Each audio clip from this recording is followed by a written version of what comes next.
Lembre disso. Amém. Vamos adorar a Deus. Vamos adorar a Deus. Vamos exaltar seu nome. Aleluia. Vamos adorar a Deus. Vamos adorar a Deus. Vamos adorar a Deus. Vamos invocar seu nome. Aleluia. Vamos adorar A a Deus. Aleluia. Em minha vida, em um dia especial, trocou meu coração por novo coração. Aleluia. E essa é a razão porque eu canto assim. Aleluia, Jesus. Vamos adorar a Aleluia. Ele vem em minha vida, em um dia especial, trocou meu coração por um novo coração. E esta é a razão porque eu canto assim. Vamos adorar. Aleluia. único Que é digno de receber a honra e a glória, a força e o poder. Aleluia. Glória. Eterno e imortal, invisível, mais real, a Ele ministramos o louvor. Glória a Deus, aleluia. Que é digno de receber, aleluia, Jesus. A força e o poder, aleluia. Eterno e imortal, invisível, mais real, aleluia, Jesus. Ministrar Grande Deus, aleluia. coroamos A ti, ó Rei Jesus, aleluia. A ti, ó Rei Jesus, aleluia, Senhor. adoramos o teu nome. Glória a Deus. Grande Deus,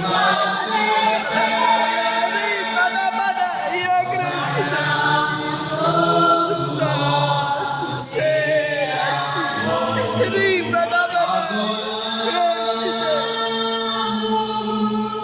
A ti, ó Rei Jesus, grande Deus. A ti, ó Rei Jesus, Imanabanaia, grande Deus. Nos rendemos ao Espírito, Imanabanaia. Todo nosso ser a ti. Imanabanaia, grande Deus. em verdade te adoramos, te adoramos Grande Deus. em espírito. Aleluia. Ai, Imanabanaia, Te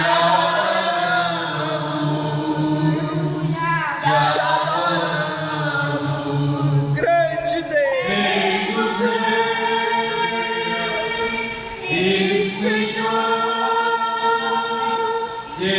tenhamos nosso viver E Badabada. e Senhor, tenhamos nosso viver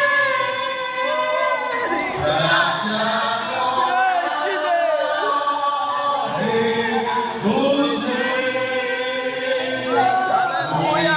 Eu nasci, ó Rei Jesus, meu prazer é te louvar, Grande meu Deus. prazer é estar nos atos do Senhor, meu prazer é viver na casa de Deus, onde flui o amor. Aleluia. A te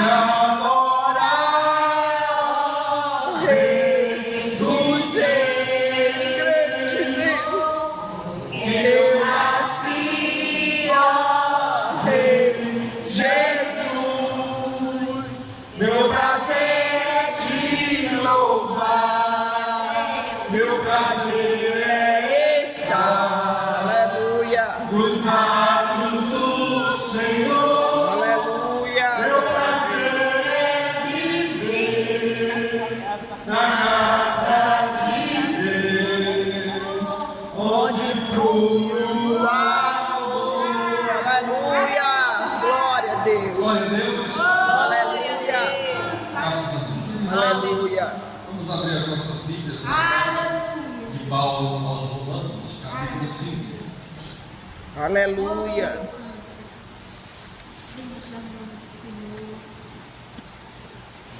Nós temos, ao longo desse ano, ministrado sobre o livro de Romanos. Nas outras congregações da área, a gente até passou para o capítulo 5, chegamos já no capítulo 10. Mas eu tentei me recordar da mensagem que eu peguei em Romanos, e eu imagino que não tenha ainda ministrado sobre o capítulo 5. Então hoje a gente vai meditar um pouco nos 11 primeiros versículos do capítulo 5 de Romanos. Não dá para a gente comentar o capítulo todo, porque o capítulo todo são 21 20 versículos. versículos. Os irmãos leiam depois 21. o restante dos versículos em casa. E, se possível, leia toda a carta de Paulo aos Romanos, Aleluia.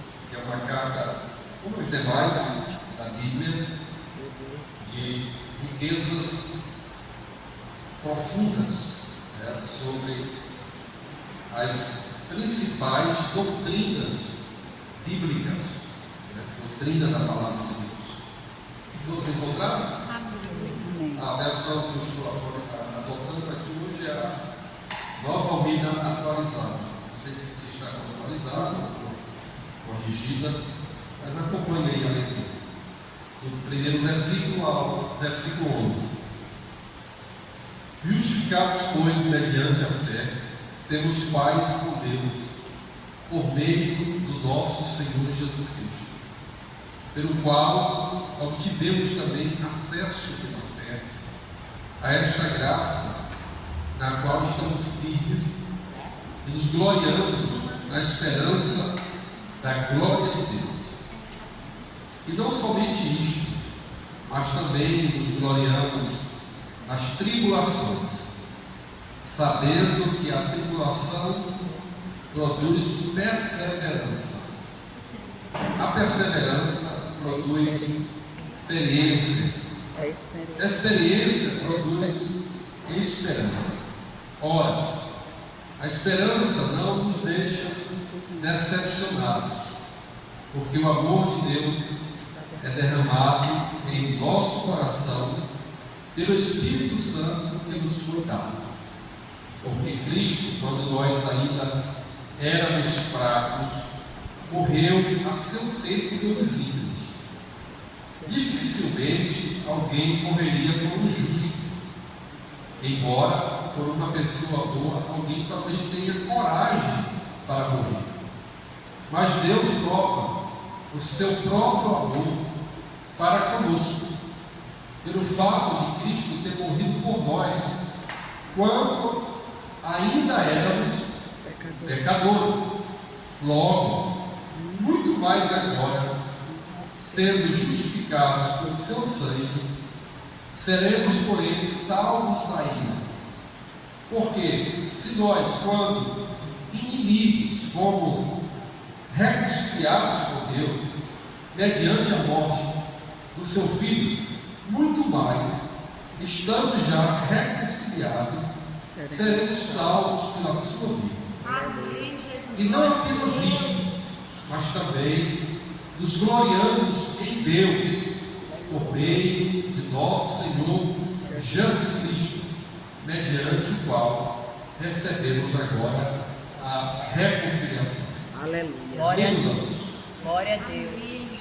Então, capítulo 5, capítulo de Paulo aos Romanos, fala sobre uma das principais doutrinas da Bíblia, que está dentro da doutrina da soteriologia.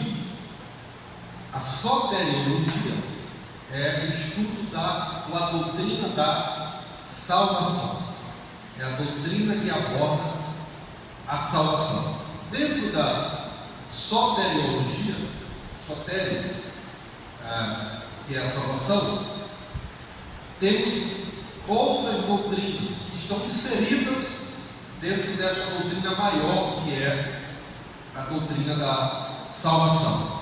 Nós temos dentro, inseridas na doutrina da salvação, que é a soteriologia, a doutrina da justificação, da redenção, da propiciação, da santificação. São doutrinas. Todas essas palavras que eu estou pronunciando aqui para os irmãos são doutrinas. Doutrina da justificação, doutrina da redenção, doutrina da propiciação e da santificação, dentre outros, tá? Que se incluem ou se inserem dentro da que nós chamamos de uma macro doutrina, que é a doutrina da salvação. O versículo 1 que nós acabamos de ler fala dessa doutrina, que é a doutrina da justificação. O texto sagrado diz assim: justificados, não sei se o meu irmão fechou a Bíblia, mas se puder deixá-la aberta, deixe, por favor. Justificados, pois, mediante a fé, temos paz com Deus, por meio de nosso Senhor Jesus Cristo. Então, o termo aqui que eu quero destacar é o termo ser justificado. Nós fomos justificados, como diz o texto sagrado, justificados por meio da fé, ou seja, pela fé, por meio de nosso Senhor Jesus Cristo. O termo ser justificado significa, de acordo com a Bíblia de estudo pentecostal, ser justo diante de Deus, ser feito justo. Então, o termo ser justificado, que é o que aconteceu conosco, nós fomos justificados. Então, essa palavra justificado traz o sentido de que nós nos tornamos justos diante de Deus. É como se Deus nos tivesse. Não, na verdade Ele fez, tá?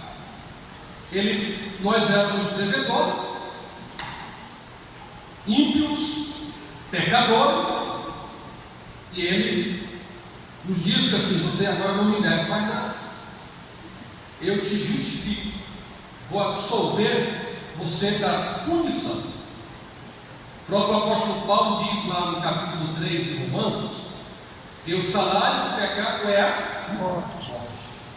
Ou seja, todo homem ele nasce pecador. Todo ser humano ele nasce pecador. Todos nós adquirimos o pecado ou o DNA pecaminoso. pecado de Adão passou a toda a raça humana. Por isso que Paulo, a falar sobre a doutrina da arqueologia, que é a doutrina do pecado, e também da doutrina da soteriologia, ele disse que todos os homens pecaram. Está lá em Romanos 3 e 23. Todos pecaram e separados, destituídos, ficaram da glória de Deus. E aí no capítulo 6, Paulo diz, versículo 23, porque o salário do pecado é a morte, mas o dom gratuito de Deus é a vida eterna em Cristo Jesus. Então, o que o apóstolo Paulo nos leva a entender, a compreender, a partir do texto sagrado, é que Deus, olhando para nós com um olhar de compaixão e de misericórdia, nos salvou, nos reconciliou com Ele e nos disse: você, a partir do momento que nós confessamos os nossos pecados, que nós nos reconciliamos com Ele, Glória a Deus. Ele disse: eu te torno justo. É como se nunca nós tivéssemos cometido pecado. É como se nós nunca tivéssemos infringido a lei, desobedecido a Deus. Isso não é porque nós somos merecedores, meus irmãos. É porque Deus é bom. E a sua misericórdia dura para sempre. Glória a Deus. Paulo escreve na sua epístola aos Efésios, capítulo 2, versículo 8: porque pela graça sois salvos, por meio da fé. E isso não vem de vós, mas é um dom de Deus. Aleluia. Não vem de vós para que ninguém se glorie e chegue a dizer: eu sou merecedor, eu sou santo pelos meus próprios méritos. Não, é a graça salvadora de Cristo Jesus. Glória a Deus. Aleluia. Graça, como você deve já saber, o sentido, o significado dessa palavra, é um favor imerecido da parte de Deus para com a raça humana, para com o homem, para com a mulher, para com o ser humano. Nós não éramos merecedores. Então, é isso que significa a expressão sendo justificados por Cristo pela fé por meio de Cristo Jesus. No sentido judicial, a palavra justificado significa ser absolvido, ou seja, significa declarado inocente. Aleluia. Vamos imaginar aqui que o ser humano esteja no tribunal espiritual, porque ele cometeu delitos, pecados, iniquidade, infringiu a lei de Deus, desobedeceu a lei de Deus, contaminou-se pelo pecado, e o pecado afasta o homem de Deus. Então ele está no tribunal de Deus. Deus é um juiz, e ele é o reto juiz. Está lá a figura do acusador, o inimigo da nossa alma. Ele é o acusador. Ele acusa o homem de que o homem está perdido, está irremediavelmente perdido.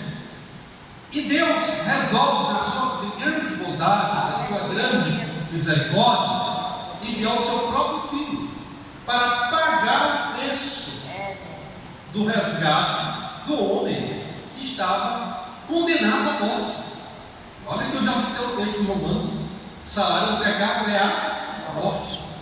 Todos nós estávamos condenados à morte, mas o dom, a misericórdia, a graça de Deus nos alcançou. Louvado seja o nome do Senhor. Então, no sentido ser justificado, no sentido judicial, esse símbolo, essa simbologia daquele que é o juiz, e ao mesmo tempo ele é o juiz, e ele enviou o Filho para pagar a dívida. A nossa dívida era impagável, mas ele pagou a dívida, rasgou a nossa dívida, a nossa sentença de condenação, Ele rasgou e nos disse: você não me deve mais nada. Você está absolvido, bendito seja o nome do Senhor. E foi isso que aconteceu, meus irmãos. Não éramos merecedores, mas Ele foi lá, nos comprou. Nós estávamos sendo uma figura leiloados. Jesus foi lá e arrematou a nossa alma, Aleluia. pagando o preço do nosso resgate, rasgando a cédula da dívida que nós tínhamos, que jamais poderíamos pagar, e nos disse: você está livre, você está absolvido, você não me deve mais nada. Glória a Deus por isso. Glória a Deus. Foi isso que aconteceu conosco. Ele está dizendo para nós, Ele nos disse, no dia em que nós o aceitamos como Salvador da nossa alma: eu te declaro inocente. Para isso, meus amados, Ele pagou o preço do nosso resgate. Glória a Deus. Isso acontece quando o pecador, ele reconhece seus pecados, se arrepende e aceita Cristo como Senhor e Salvador pessoal da sua vida. O homem, a mulher, o ser humano, ele só pode ser declarado inocente quando ele abre o coração, ele entrega o coração a Cristo e ele o aceita como seu Salvador pessoal. Mesmo que ele já tenha praticado coisas horríveis, praticado o pecado, a maldade, a iniquidade e tudo aquilo que separa o homem de Deus, mas no dia em que ele abre o coração, que ele confessa os seus pecados, a misericórdia de Deus, a grandeza de Deus, a bondade de Deus o alcança, e Deus lhe diz: eu te declaro inocente. Aleluia. Glória a Deus. Então vamos aprender aqui com esse texto sagrado algumas verdades acerca da justificação. O apóstolo Paulo, aqui no texto, ele revela a todos os seus leitores em todos os textos verdades a respeito da justificação, de maneira como ela se concretiza. Como é que essa doutrina, que é tão importante para nós, que nós a exercitemos na nossa vida, reconhecendo o seu valor, como é que essa doutrina ela se concretiza? Primeira coisa, a justificação é uma dimensão da experiência espiritual da conversão. Só acontece na vida de quem se converte a Cristo. Você estava andando, nós estávamos andando a passos largos para o mundo, para a vaidade, para a iniquidade, para todo tipo de pecado, e consequentemente andando a passos largos, separando-nos de Deus e caminhando para o inferno. Mas nós ouvimos a voz do Evangelho, a palavra de Deus tocou em nosso coração, porque eu creio que pelo ouvir e o ouvir a palavra de Deus tocou em nosso coração, e nós mudamos de direção. Converter-se, você mudar, dar uma volta de 360 graus. Estava andando para lá, você passa a andar para cá. Estava andando para o mundo, você passa a andar para Cristo. Andando para a perdição, agora encontrou-se uma verdade, andando para a igreja, servindo a Deus, se congregando, adorando, celebrando, cultuando, exaltando o nome do Senhor. Você converte-se. Então essa justificação é uma dimensão da experiência pessoal daqueles que se convertem ao cristianismo, que se convertem a Cristo e que o aceita como Salvador pessoal.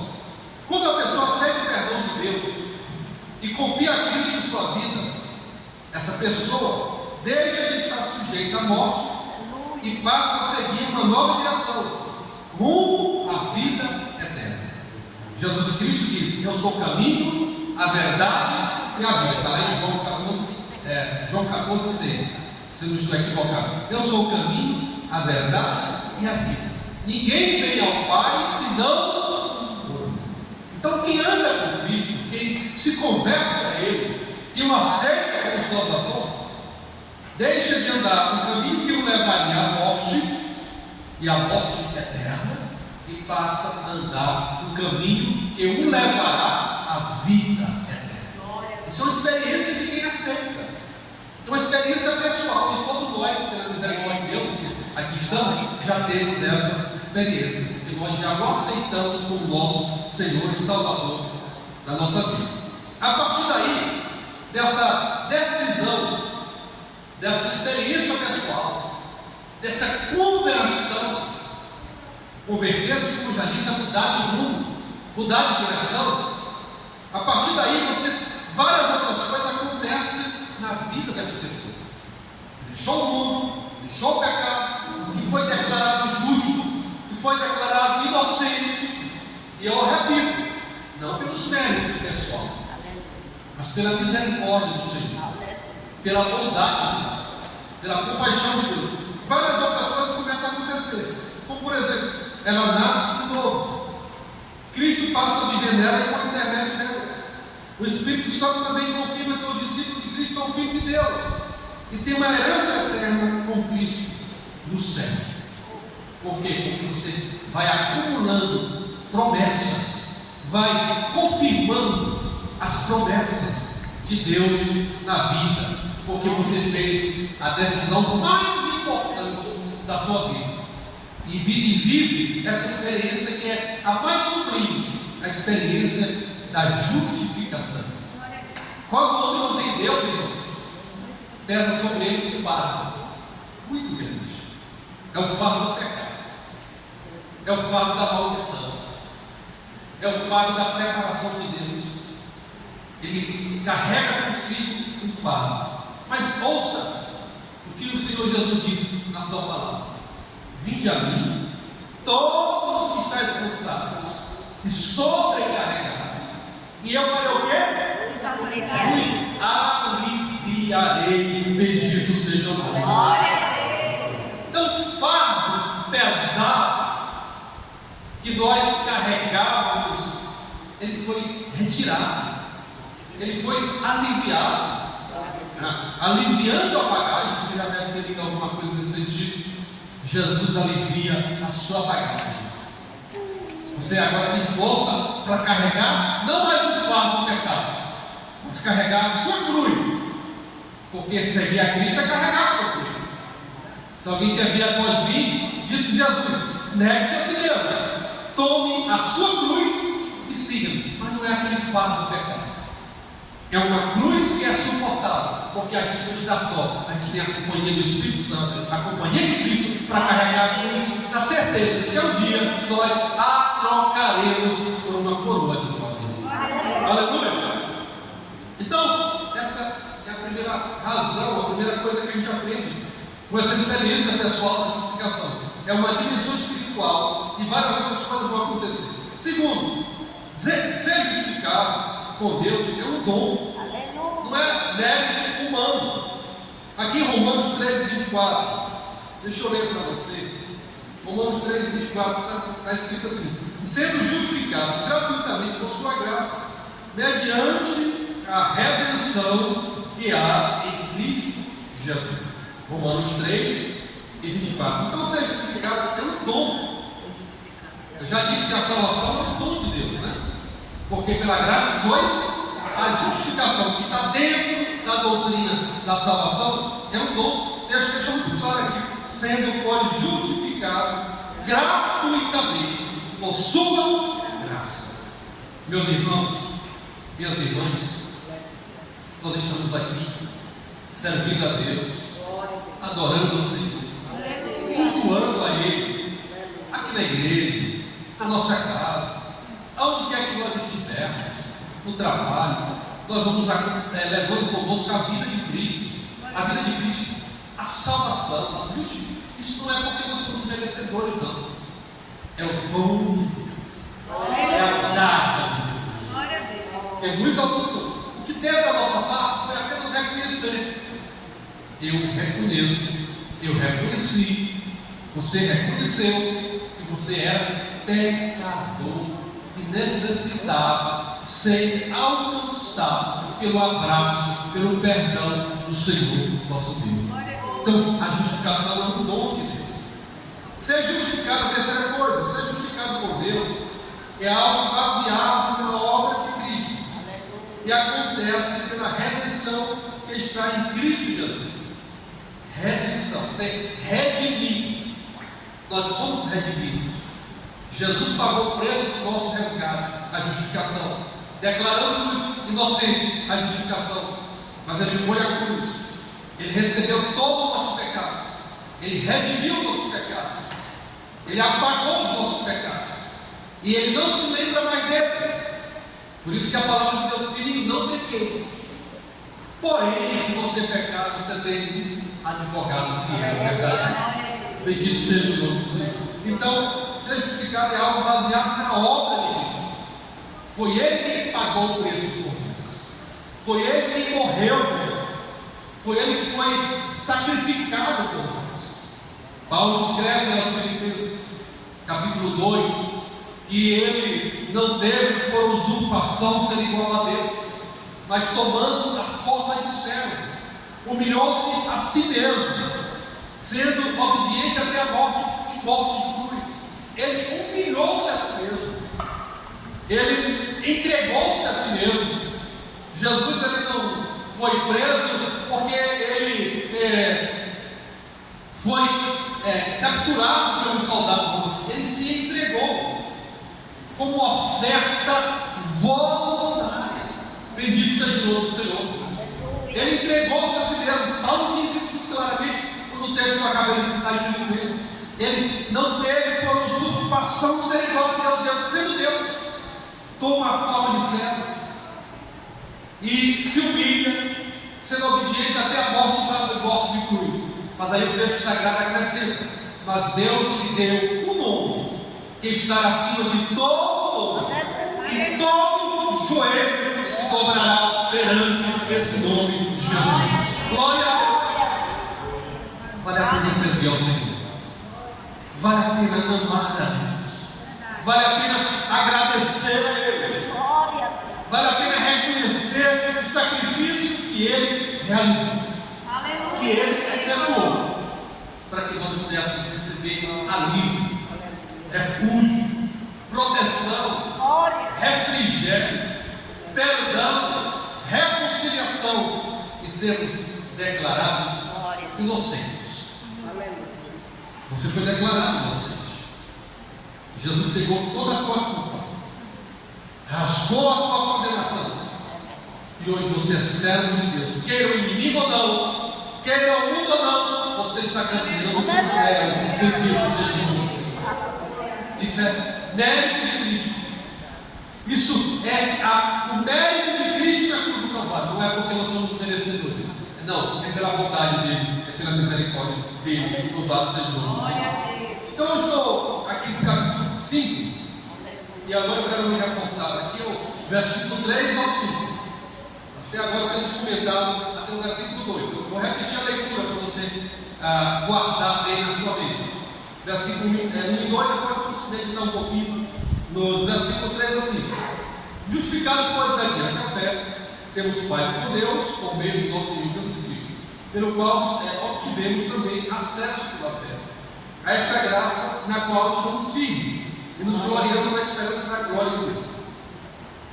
A nossa glória, o nosso júbilo, como já tentei colocar, os irmãos, não está no nosso mérito, está na glória de Deus, no mérito de Cristo na cruz, na misericórdia dele, na bondade dele, no dom dele, para nos resgatar, para nos justificar, para nos declarar inocentes. Mas aí o texto sagrado diz assim: nos gloriamos também na tribulação.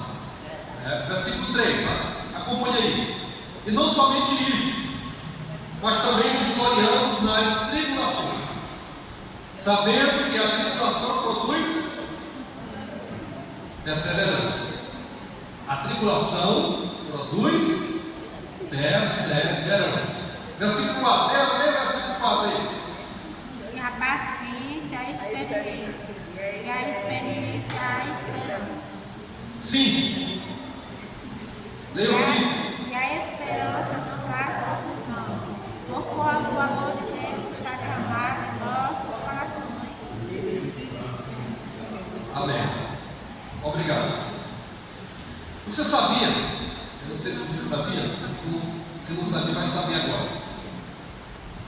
O que Paulo deixa explícito aqui e a inferência que a gente traz, que a gente tira do texto, é de que a tribulação para o crente é como uma bênção advinda da salvação. Olha, ele no versículo 2 está dizendo: os gloriamos, adoramos a Deus, em outras palavras, estou parafraseando o texto aqui, né? Pelo qual tivemos também acesso pela fé a esta graça, da qual estamos filhos e nos gloriamos na esperança da glória de Deus. Nós nos gloriamos na esperança da glória de Deus, que um dia estaremos com Ele na eternidade. Mas ele diz: não somente isso, a nossa glória, a nossa exaltação em Deus, é tudo, mas não somente isso. Também nos gloriamos na tribulação. Então, a tribulação do crente aqui é uma bênção advinda da salvação. Ninguém gosta de sofrer, né? Mas a tribulação, o sofrimento do crente não é o final de nada, não é o final de tudo, não. A tribulação produz, aqui o texto sagrado diz, produz experiência. Então, a tribulação para o crente, entenda bem o que eu estou dizendo, é uma bênção advinda da salvação, um relacionamento renovado por Deus através de Cristo Jesus. Porque a tribulação tem a ver com sofrimento, com provação, com luta. Não vai levar o crente ao desespero, não vai levar o crente à derrota. Não. Olha o que o texto sagrado diz. Em meio à dificuldade, nós aprendemos na palavra do Senhor que em meio à tribulação, a problema, a dificuldade que nós enfrentamos, Deus nos assegura a sua presença. Amém. Deus está presente conosco no momento da tempestade. Amém. Lembra do episódio lá de Marcos capítulo 6, se eu não estou enganado, em que as ondas do mar, elas aumentavam de tamanho, de volume, o barco estava quase a perecer, estava a pique, e Jesus estava dormindo na polpa do barco. E os discípulos medrosos, amedrontados: mestre, tu não vê que nós estamos quase perecendo? Tu não percebes que nós estamos quase morrendo? Aí Jesus levanta, dá uma lição de repreensão deles, afirma que eles não têm fé, e aí faz o quê? Dirige-se aos fenômenos da natureza e diz: mar, acalma-te, vento, aquieta-te. Naquele mesmo instante houve condução. Então nós aprendemos que diante das tribulações, das lutas, das provas, nós podemos desfrutar da presença de Deus. Glória a Deus. Deus nos assegura a sua presença. Glória a Deus. E nos capacita, meus amados. Nos capacita para que dependemos dele, que nos ajuda a permanecer mais próximo dele. Glória a Deus. Em meio aos tempos difíceis, também temos força, resistência e maturidade. Então, a tribulação para o crente não é sinônimo de fracasso, não é sinônimo de derrota, não é sinônimo de afastar-se de Deus. A tribulação é uma bênção, porque ela vai fazer com que a gente cresça, evolua, tenha maturidade espiritual e emocional. Glória a Deus. Abra aí a sua Bíblia, Tiago, carta de Tiago, capítulo 1. 1, versículo 3 e 4. Abra aí, irmão. Tiago, Oh Deus, sim. Glória a Deus. Aleluia. capítulo 1, Oh Deus de Deus. versículo 3 e 4. Quem encontrou, diga amém. Amém. Quem não encontrou, diga EBD. Oh, Lá, vamos ler.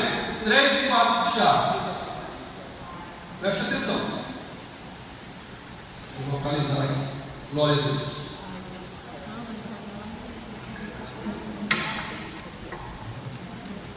Sabendo que a aprovação da fé que vocês têm produz perseverança. Olha, sabendo, vou ler logo o versículo 2. Meus irmãos, tenham por motivo de grande alegria o fato de passarem por várias provações. Olha, o que Tiago está dizendo, colaborando com o apóstolo Paulo. Tenham alegria. A gente quer reclamar, né?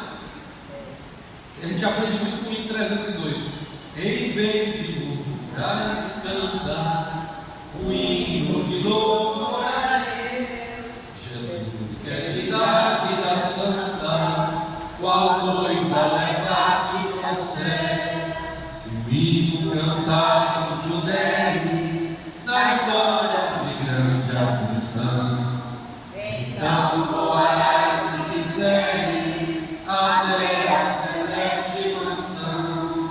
Nas asas da águia levado, bem perto do mar de cristal, e por fim então libertado, a terra chegar celestial. Em vez de murmurar e cantar o hino de louvor a Deus, Jesus quer te dar vida santa, qual noiva levar-te ao céu. Então, em vez de murmurar, porque está passando pela prova, está passando pelo deserto, cante. Paulo e Silas serve de ótimo exemplo para nós. Estavam presos, acorrentados, pés e mãos. Eles estavam cantando hino de louvor a Deus naquela hora em que o Espírito Santo se manifestou e operou um milagre. É nessa hora que Deus vai operar o milagre. Nós vamos adorar na prova, na tribulação. Como diz o texto, meus irmãos, tenham por motivo de grande alegria o fato de passarem por várias provações. Aí ele vai dizer, sabendo que a aprovação da fé que vocês têm produz perseverança. Você vai estar na prova, está na luta, mas você está perseverando. Aleluia. Não vai desistir, não vai desanimar, vai continuar acreditando, Glória a Deus. porque fé é isso. Vai continuar perseverando. Ora, a perseverança deve ter ação completa, para que vocês sejam perfeitos e íntegros, sem que lhes falte nada. Amém, meu irmão? Perfeita a perseverança. E aí, essa tribulação produz a experiência, a perseverança, né? Deixa eu pegar lá de Romanos capítulo 5, versículo 3, 4 e 5. Glória a Deus. Bendito seja o nome do Senhor.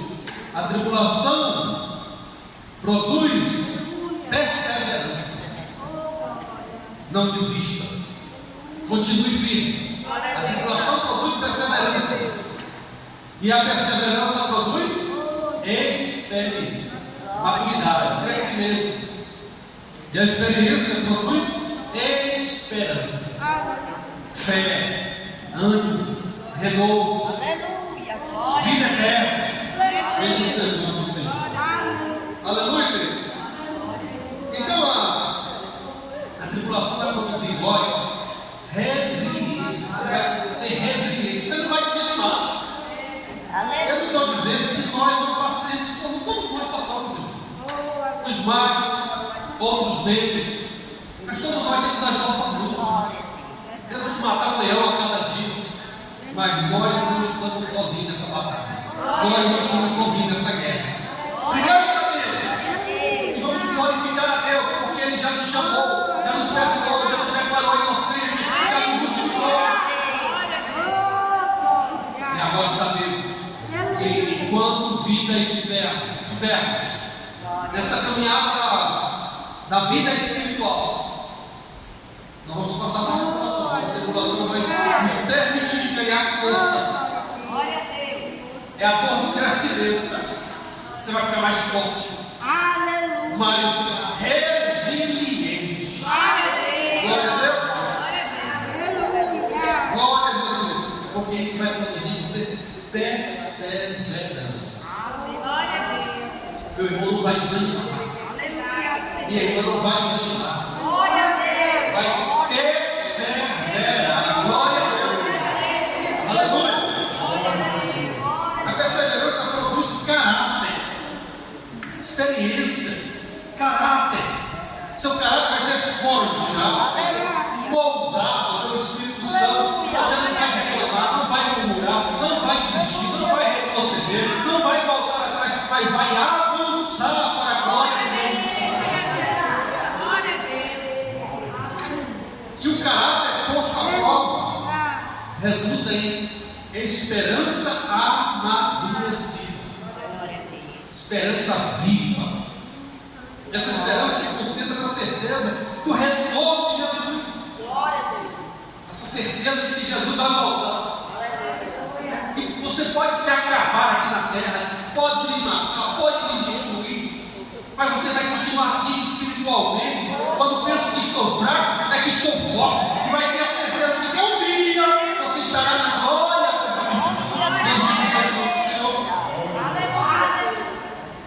E você estará com Ele. Amém? Essa esperança ela não traz confusão. O que é isso? Significa dizer que a esperança ela não traz confusão. Refere-se, meus irmãos, a uma esperança ou uma confiança em Deus acerca de suas promessas. Essa esperança que não traz confusão, do texto que fala no versículo 5, refere-se a uma confiança em Deus acerca das suas promessas. Quantas promessas nós temos na Bíblia? Nós não podemos duvidar das promessas que Deus tem para nós, mas vamos nos apropriar, vamos gestar essas promessas, porque um dia elas vão nascer, elas vão crescer, elas vão frutificar, vão se materializar aqui na terra e na glória do porvir, na eternidade com Deus. Promessas de Deus estão na Bíblia, pois o amor de Deus ele foi derramado dentro de nós, no coração de cada um de nós. É por isso que Deus nos declarou justo. É por isso que o amor dele nos alcançou, porque foi derramado. Nós não éramos merecedores, mas nós somos livres para adorar, para exaltar, para bendizer, para enaltecer, para engrandecer, para prosseguir a caminhada. Glória a Deus. Aleluia. Nós recebemos o amor de Deus pelo processo da justificação. Diga para o seu irmão, que está do seu lado, você recebeu o amor de Deus pelo processo da justificação. Eu queria ver as crianças participando aqui. Vamos lá, crianças, diga para mim aqui, vocês. Marquinhos, ei Marquinhos, Isaac, pega na mão do teu colega aí. Pega aí a mão da outra, o nome da outra. O nome da outra. Sara, diga aí para vocês, olha um para o outro. Diga comigo assim: a esperança não traz confusão, porque o amor de Deus foi derramado em nosso coração. Amém? Oh, glória a Deus. Muito bem, obrigado. Então, nossa experiência sempre presente, o amor de Deus que nos encoraja e nos sustenta. em meio ao sofrimento, às lutas, Ele nos assegura a nossa esperança da glória. Isso não é uma ilusão. Isso não é uma ilusão de ótica. Isso não é apenas uma expectativa, é uma realidade sobrenatural. Você acredita que você vai estar no céu? Que você vai morar no céu? Que você pode ser, não falando que vai. Não posso afirmar isso. Só Deus sabe que mas você pode se arrebatar. Pode. Porque a vida de Jesus pode ser a qualquer momento. Caso nós não façamos parte da geração que será arrebatada, porque Paulo escreveu a sua carta aos Tessalonicenses há quase 2000 anos atrás, e ele já vivia a expectativa do arrebatamento. Ele diz lá no capítulo 4, versículo 3: não quero, irmãos, que eu vos entristeçais, que ainda mais que não tenho esperança em Cristo, como se aqueles que dormem não fossem ressuscitados. Porque esse mesmo Jesus que nós que veio, ele voltará e estou parafraseando o texto. Está lá em 1 Tessalonicenses 4, 13 a 18. Porque da mesma forma que ele veio, ele voltará e levará para si um abrir e fechar de olhos. Ele já vivia a expectativa do arrebatamento. Passaram-se quase 2000 anos. Mas porque Deus não está preso ao tempo, você sabe disso. 1000 anos é como um dia para Deus. Deus está acima do tempo. Nós somos seres humanos limitados a muitas coisas, inclusive ao tempo. A gente tem dia, tem noite, tem hora, tem minuto, a gente trabalha, a gente tem tempo para a família, a gente tem tempo para orar, para ler a Bíblia, para fazer várias outras coisas. Nós estamos dentro do tempo.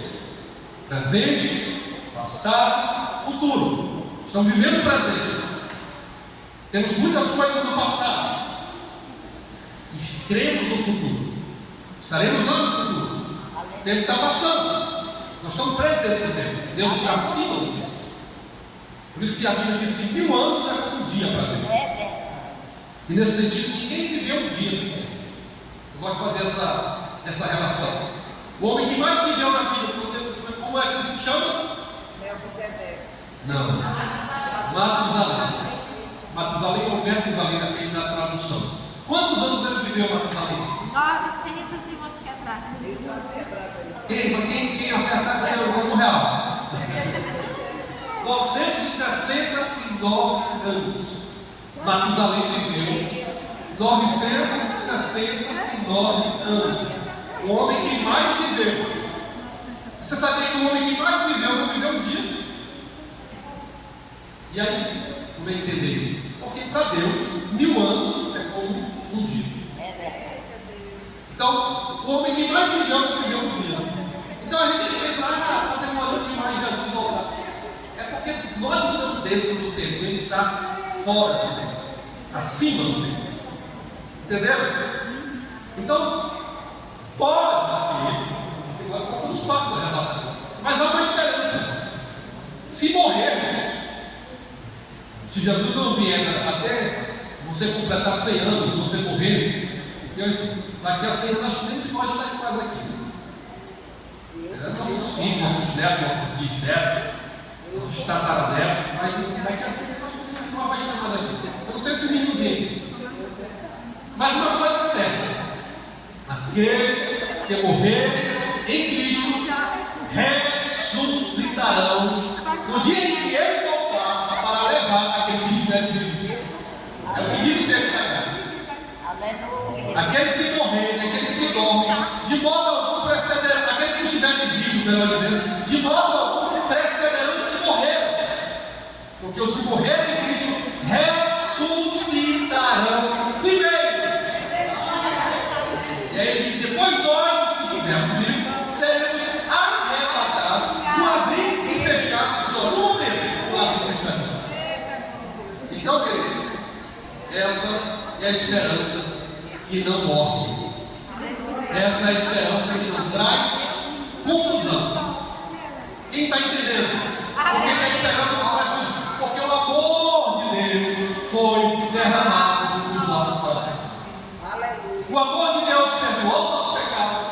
O amor de Deus nos transformou. O amor de Deus nos justificou, nos redimiu, nos transformou, nos santificou.